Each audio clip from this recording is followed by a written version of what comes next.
Hi, it's Jordan1, and today I'm going to show you how to make this really sweet little candy corn charm. So I think it's great for the upcoming fall season, and you can put it on a purse or backpack. I think it's a good size if you wanted to make earrings out of it, and I also think that it would be nice to give to a friend or to make for party favors.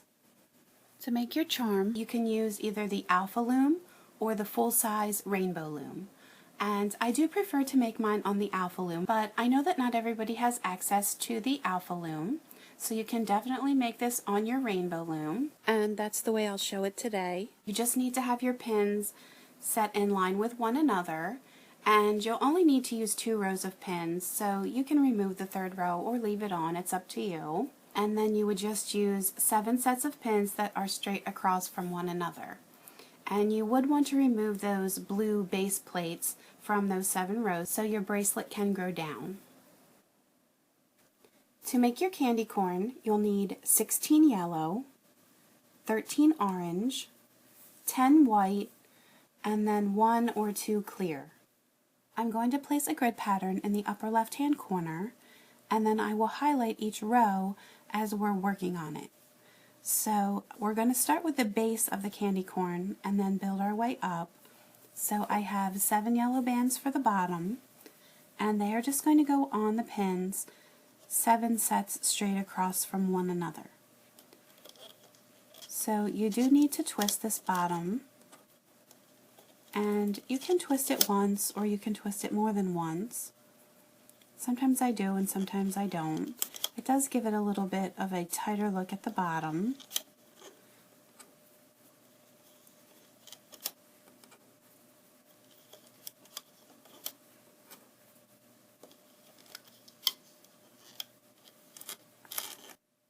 And then you want to get the bands pushed down to the bottom of the pins. So what I found is the easiest is if you have some kind of an old store card or credit card, to just use that to push everything down to the bottom. And then we need to put cross bands on to hold the rows together. So I'm going to use a clear band for that. And on the Rainbow Loom, it is a very tight stretch. So you're going from one pin all the way up to the other end. So you will definitely feel the tightness on that. In row 2, it's 7 more yellows. So again, they're just going straight across.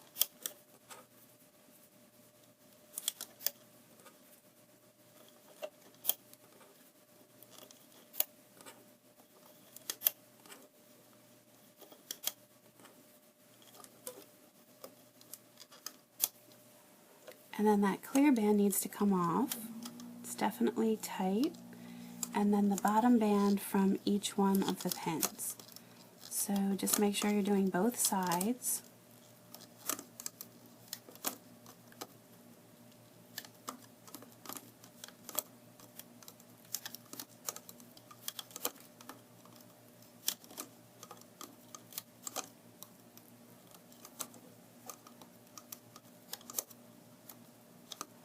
And then again, just push those all down to the bottom. And now we want to reduce this from 7 rows to 5. So what we're going to do is take the ends and move them in. So I'll start over here on the right.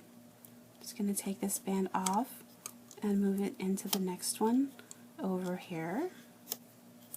And then once I've moved it, I want the bottom band to come over the top. I'll do the same thing for the opposite side here. So the left side's moving in, and then that bottom band over the top. And then instead of the clear band, I'm going to use 2 yellow bands, and it is definitely going to be a tight stretch.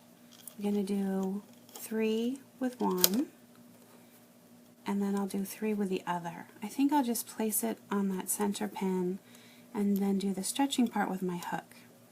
It's definitely a little bit easier there. And then for row 3 we have 5 orange, and again they're just going straight across.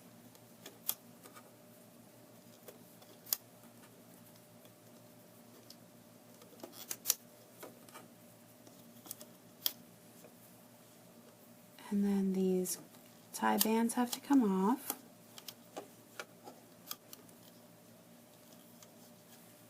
And then the bottom.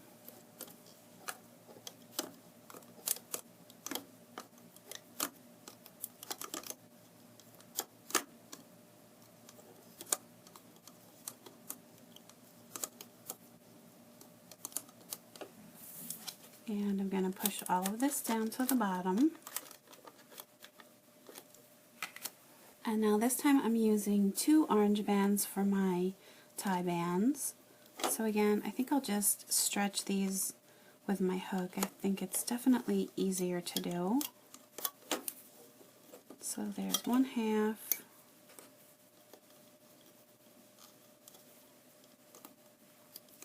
And then the other. And then in that 4th row, we have 5 more orange.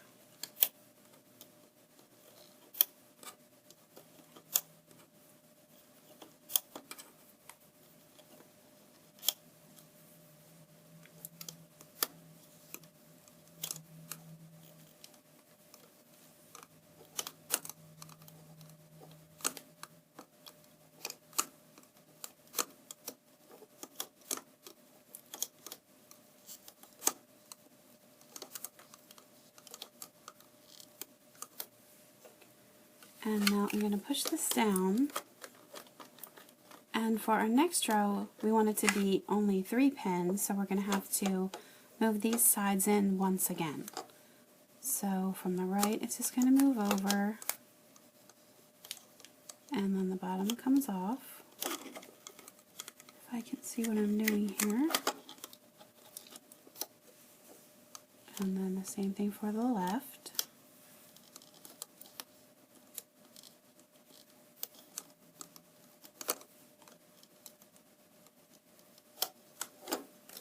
Again, I'm going to push that down,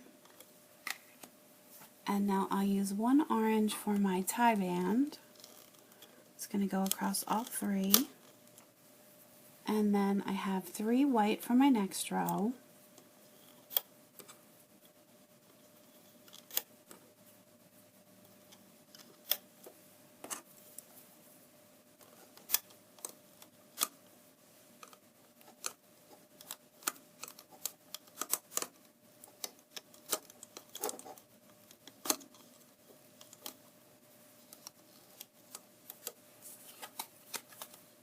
Again, push down. I'm using a white band to tie my next row together.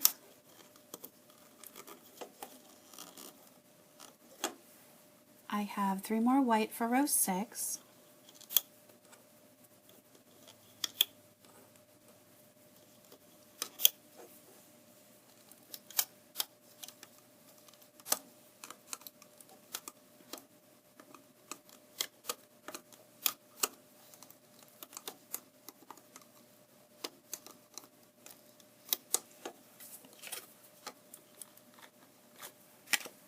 I'm doing 3 more whites for row 8, and I am not adding that tie band.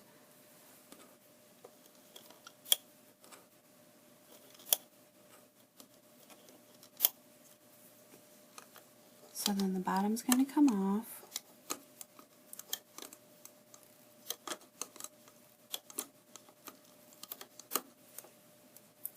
And I'm going to push this down. And then I want the ends to move into the middle. So I'll start over here on the left. And then before I do any looping, I'm going to move over the ones on the right as well. So there should be 3 loops right now. I'm going to take just that bottom one and pull it over the top. And then I'm going to take my hook and I'm going to grab the 2 loops at once. I'll start on the pin that's closest to me, make sure that they stay on, and go down through the other pin and pick up those other 2. So you can pull it up off of the loom, and then what you need to do is just get another band and tie this off. So I'm going to take a clear, just going to pull through all 4 loops, get the other end back on, and then just pull one through the other and pull nice and tight to make a slip knot. So then your little candy corn is complete. Now the only thing I will say is when you make it on the Rainbow Loom, the cross bands have to stretch a lot farther to go over the pins, so sometimes they get stretched out of shape, and then you might notice that your candy corn or whatever you've made isn't as tight. So what you can do is just grab hold of the cross bands. For example, I see the orange on the side. You pull that, it's going to draw your candy corn in nice and tight. And then what you want to do is just go through, put your hook through the center here, and just take this extra loose bit and hide it in the center. So you may not have that problem, it just depends on how far you stretched your bands. And I think with the Alpha Loom, it's definitely not as much of a problem, but it's easily fixed. So now you can see I made this nice and tight, and you can't notice anything in the orange.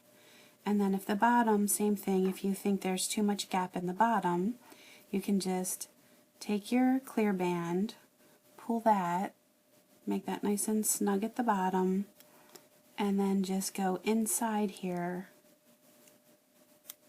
and just hide that. I can still see it here a little bit, so let me just pull that in even tighter. And then your little charm is complete. I hope that everyone loves their new little candy corn charms. You can always leave me comments on YouTube and Facebook, post pictures of your creations to my Facebook page, and please feel free to subscribe to my YouTube channel so that way you can be the first notified when I have new tutorials available. You can also find me on Pinterest and Instagram, so feel free to post your pictures and comments there too, and please feel free to subscribe to those as well. Thanks for watching!